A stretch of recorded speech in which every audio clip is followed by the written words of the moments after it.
ஒரு பெரிய ஆலமரத்தில் ஒரு புறா கூட்டம் வசித்து வந்தது. அந்த புறாக்களுக்கு ஒரு வயதான புறா தலைவனாக இருந்தது. அது மிகவும் அனுபவம் வாய்ந்தது. ஒரு நாள் காலையில் புறாக்கள் உணவைத் தேடி வானத்தில் பறந்து கொண்டிருந்தன. அப்போது கீழே காட்டில் நிறைய தானியங்கள் சிதறிக் கிடப்பதைக் கண்டன. பசியில் இருந்த புறாக்கள் உடனே கீழே இறங்கி அந்த தானியங்களை உண்ணத் தொடங்கின. ஆனால் அது ஒரு வேடன் விரித்த வலை என்பது அந்த பாவப்பட்ட புறாக்களுக்கு தெரியவில்லை. அவை சாப்பிட்டு முடித்துவிட்டு பறக்க முயன்றபோது அனைவருடைய கால்களும் வலையில் சிக்கியிருப்பதை உணர்ந்தன. புறாக்கள் பயந்து போய் சிறகுகளை அடித்துக் கொண்டன. வேடன் தூரத்தில் வருவதைக் கண்ட புறாக்கள் மரண பயத்தில் இருந்தன.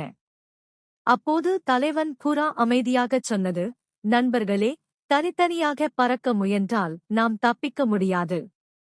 ஆனால் நாம் அனைவரும் ஒன்றாகச் சேர்ந்து ஒரே நேரத்தில் சிறகை அடித்து பறந்தால் இந்த வலையோடு சேர்ந்து நாம் வானத்திற்கு பறந்துவிடலாம் என்றது.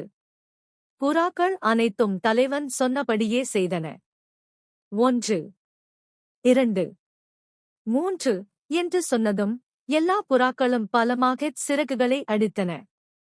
ஆச்சரியப்படும் விதமாக அந்த பெரிய வலையைத் தூக்கிக் கொண்டு புறா கூட்டம் வானத்தில் பறந்தது. வேடன் பின்னாடியே ஓடி வந்தான். ஆனால் அவனால் வலையோடு பறக்கும் புறாக்களை பிடிக்க முடியவில்லை. புறாக்கள் பறந்து சென்று தலைவன் புறாவின் நண்பனான ஒரு எலியிடம் சென்றன. எலி தனது கூர்மையான பற்களால் வலையை துண்டு துண்டாக கடித்தது. எல்லா புறாக்களும் விடுதலையடைந்தன. அவை எலிக்கும் தங்கள் தலைவனுக்கும் நன்றி தெரிவித்தன. நீதி. ஒற்றுமையே பலம். ஒன்றுபட்டால் உண்டு வாழ்வு.